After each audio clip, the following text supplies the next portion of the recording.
थामजिद'थि बड'फा उपेन्द्र ब्रह्मनि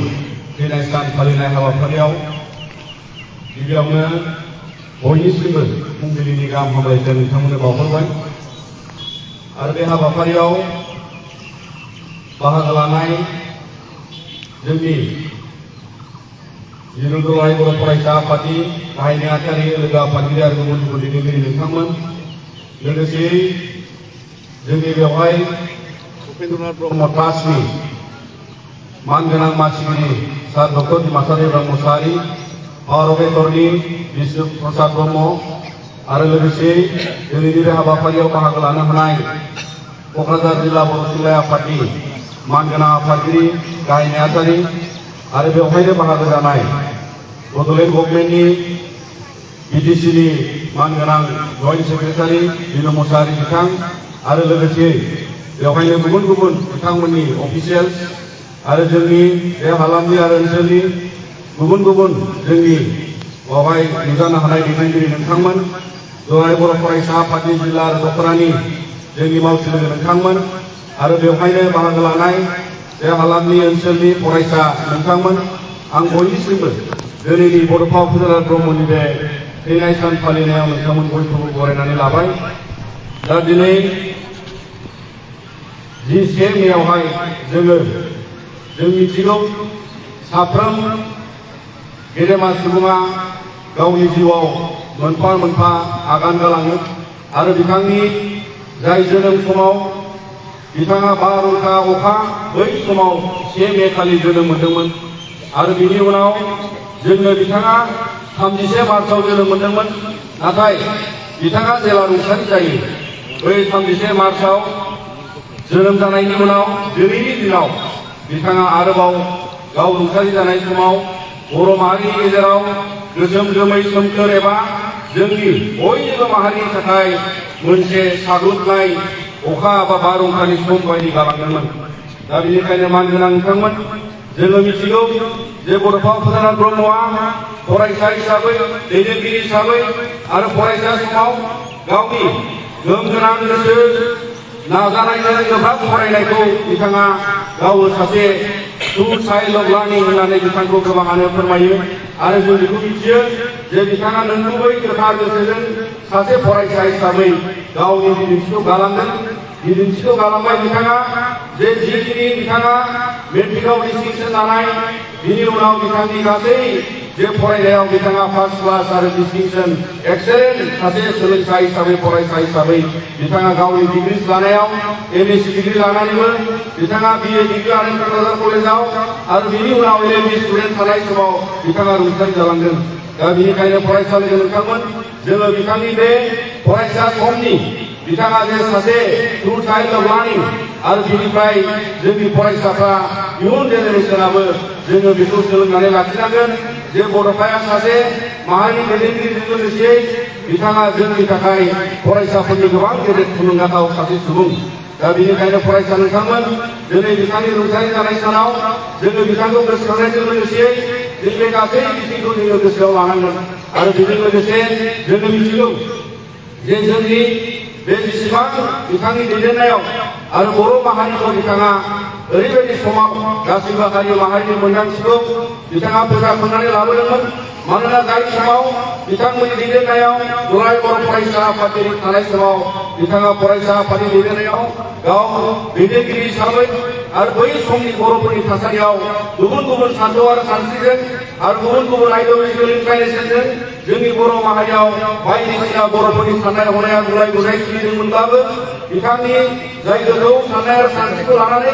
बर' माहारिनि खौसेथिखौ हास्थायनानै बर'नि गादब जानाय नासय जानायखौ उदां खालामनो नाजानानै बिथांनि जे जुजिनायाव बुहुमनि बर'फोर खौसे जा आरो बेबायदिनो बिथाङा जाय जार्मान हिस्ट'रियाननि जे slogan live and let live बाथ्राखौ लाबोनानै जोङो जाय हादोरजों जाय हादराव थायो जाय आसामाव थायो आरो बे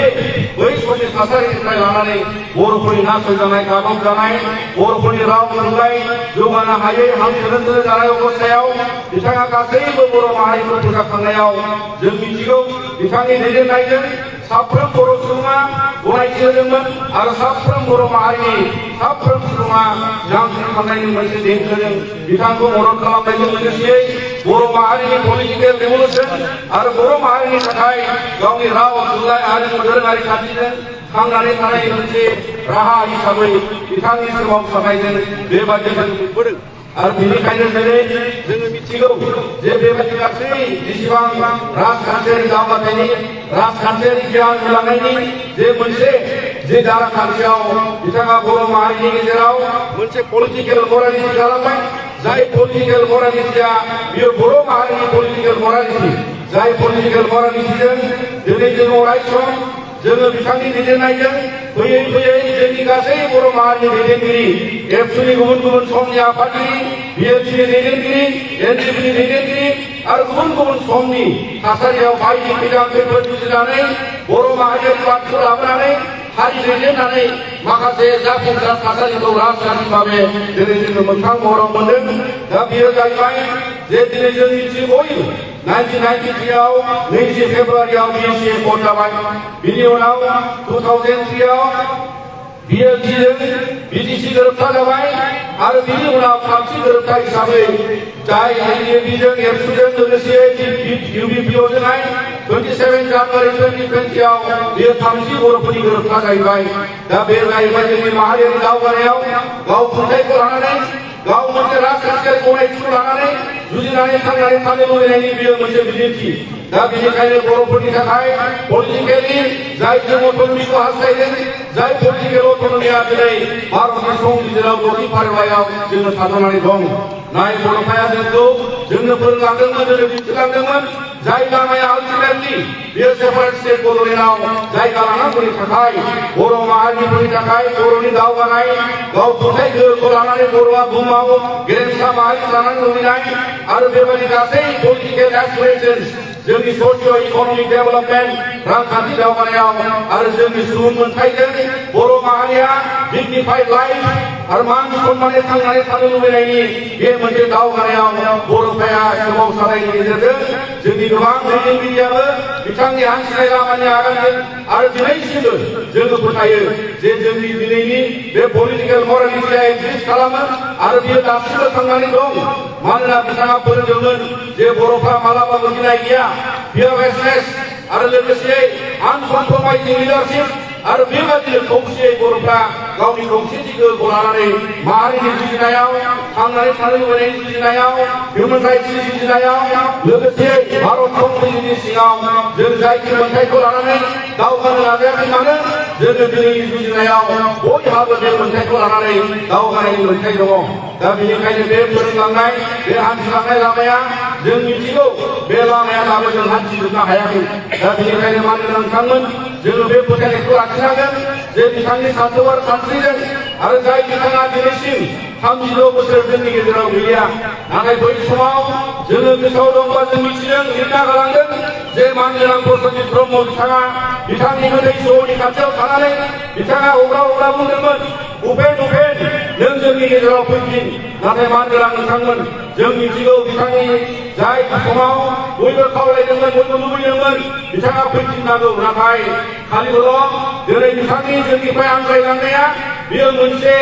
धारणाल' जादों नाथाय बिथाङा जों बयनिबो गोसो गोरबोआव बर' माहारिनि गेजेराव दिनै बिथाङा गोथाङै दं आरो जाय गोथाङै थानाय दिनै बर'फा बर' हारिनि बिफा हिसाबै जोङो बिथांखौ मानिनानै सोलियो आरो बेबायदिनो बिथांनि बे सान्थौ आरो सानस्रिया थांनानै थानायनि गेजेरजों दिनै जोङो मिथिगौ जे जोंनि आसाम नाङै जोंनि बड'लेण्ड नाङै आरो जोंनि इन्डियायाव नेसनेलि आरो दिनै इन्टारनेसनेलि बड'फा उपेन्द्र ब्रह्मखौ मान होनाय जायो बयबो दिनै इन्डियानि गेदेर गेदेर पलिटिकेल लिडार्स आरो दिनै प्राइम मिनिस्टार आरो बेबायदि स्टेन्डार्ड लेभेलसिम दिनै बड'फा उपेन्द्र ब्रह्मनि मान आरो सन्मानखौ बयबो होदों आरो बिनि थाखायनो आसाम सरकाराबो फरायसा सानखौ 31 मार्चआव फोसावदों आरो दिनैनि बे 1 मार्चआवबो जोङो मिथिगौ जे थांनाय समाव आसाम सरकारा बेखौ रायजोआरि मोनसे जोंनि नैबे मंगलसालिखौ बिथांमोना गनायथि होनानै लादों दा बेनिखायनो बे जोंनि बर'फोरनि मान सन्मानखौ लानानै जेरै जोङो दिल्लीयाव लामायाव दिल्लीनि लामायाव बिथांनि मुंजों मोनबाय दिल्लीयाव बिथांनि मुसुखा गायसननो हाबाय आरो बियो दिनै बर' माहारियारि बादनि दावगाथायाव बर' बातजों लोगोसे जोंनि कालचारेल आइडेन्टिटि जोंनि लेंगुवेज आइडेन्टिटि आरो जोंनि एक्जिस्टेन्सनि दिनै बुहुमनि गेजेराव बिथांनि दारैनो दिनै जोङो मुंदांखा जाबाय दा बेनिखायनो बे मान सन्मानजों लोगोसे बिथांखौ जोथोन लानानै लांनाय बिथांनि सानथौ आरो सानस्रिखौ लानानै दावगालांनाय बे हारिया दिनै जोङो बेबायदि बिथांनि थुलुंगानायजों लानानै बिथांनि बेबायदि पलिटिकेल मरेलिटिजों लोगोसे देश बेंनायाव जोंनि हादोर जोंनि बड'लेण्ड जोंनि आसाम आरो जोंनि इन्डियायाव जाफुंसार महरै दिनै जोंनि पलिटिकेल लिडार बर' माहारिनि दैदेनगिरि नोंथांमोन बयबो दिनै बर' माहारिनि बे फियारलेसनेस आरो आनकमप्रमाइजिं बर' माहारि दावगानांगौनि थाखाय जोंनि बे मोनसे बर'फोरनि नेरसोनखौ जों अराय फालिलांनांगोन दा बेनिखायनो जोङो खावलायो आरो यां जेनेरेशन्स आरो जोंनि आथिखाल समनि आरो गुबुन गुबुन थासारियाव जोंनि इयुन जोलैया जों अराय मोनसे गोसोआव लाखिनांगोन जेरै जोंनि दुलाराय बर' फरायसा आफादाबो अराय समनि थाखाय जोङो बेवहाय मुलुगदन्ड हिसाबै जों साननानै लायो आरो बियो जोंनि थिरांथा जाय थिरांथाखौ बिटिआर गोरोबथानाया जानायनि उनाव जोङो जोंनि रिजलुसनाव जोङो सोमावसारनायखौ जों थुनाय जादों नाथायबा अदेबानि जोंनि बयनिबो हास्थायनाय आल्टिमेट डिग्निफाइड लाइफ आल्टिमेट जोंनि गोग्गो आरो जोंनि सानस्रिजों जोंनि माहारियारि बादखौ लानानै रायजो मोननाया रायजो खुंनाया आलादा हादोर सोरजिनाया बेयो जोंनि आल्टिमेट गल जाय गलखौ बड'फा उपेन्द्र ब्रह्मआ गालांदों आरो बेनिखायनो दिनै जोङो बयबो यां जेनेरेशन्स आरो उननि समावबो जोंनि आथिखालनि लाइमोन जोहोलाव सेंग्रा सिख्लाफोर आरो बयबो सानदों गोरों लेखा गोरों आरो सानसुमै गोरोंग्रा लोगोसे राजखान्थि खालामग्रा जोंनि बयबो पलिटिसियान पलिटिकेल पार्टिस बिथांमोनाबो गोसोआव लानानै बेबायदि मोनसे जोंनि माहारिनि दावगाथायजों जोंनि बड'लेण्ड ओनसोलाव जोङो बिटिआर गोरोबथानि उनाव माखासे जोंनि दिनै सिक्सुयेल काउन्सिलखौ लानानै जोङो सिमा बारायनाय आरो बेबायदिनो जोंनि बे ओनसोलाव बा बड'लेण्ड हालामनि पावार एन्ड फांसन्स बारायनाय बेयो खालिबोल' मोनसे हेफाजाब बेयो मोनसे थुलुंगा आरो बेयो मोनसे दावगाथायनि बाहागो होननानै जोङो बेखौ दिनै गनायनानै लायो अदेबानि जोबनाय समाव बा जोबनांगौआव बेयो मोनसे हादोराव बेयो मोनसे आलादा रायजोनि महर मोननांगौनि थाखाय बेयो जों बयनिबो माहारियारि थांनानै थानायनि आथिखाल सुबुंनि बे बिबान दा बेनि थाखायनो दिनै मानगोनां नोंथांमोन बिथांनि बे 36 थैनाय सानजों जोङो बिथांनि बाथ्रा लायोबानो जोंनि राजखान्थियारि दावगानायनि जोंनि बर' माहारियारि बादनि जोंनि गासै पलिटिकेल मरेलिटि जोंनि पलिटिकेल खुंथाय गोहोआव गुबुन गुबुन थासारिजों गावनि समानथाय बड'फा उपेन्द्र ब्रह्मआ जोबोद ससियलिस्ट फोथायग्रा मानसिमोन बिथांनि मथेबा बयनिबो थाखाय समान मोनथाय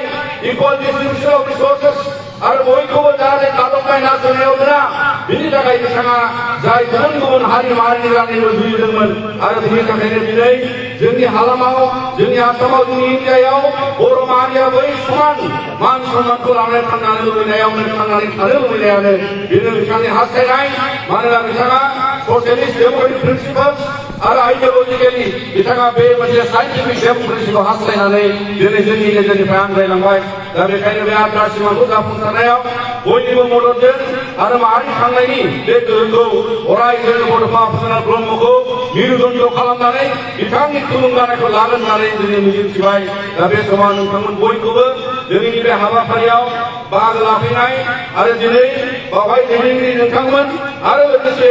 बड'लेण्ड सरकारनिफ्राय बे थुलुंगाफुरियाव हाबाफारि लानायजों लोगोसे बिथांमोननि बे हाबाफारि लानायजों बिथांमोनखौ साबायखर बावदों आरो बेबायदिनो जोङो गुबुन गुबुन सम आरो थासारियाव बड'फा उपेन्द्र ब्रह्मनि सानथौ आरो सानस्रिखौ लानानै अराय दावगालांनो हागोन होननानै मिजिंजों आं बे समाव नोंथांमोन बयनिसिमबो हामबाय होननानै आंनि बे बिबुंथि एसेयावनो फोजोबबाय जय बर' हारि जय बर' हारि बुहुमनि बर'फोर खौसेजा बुहुमनि बर'फोर खौसेजा जय बर' हारिनि गोजोन्थों।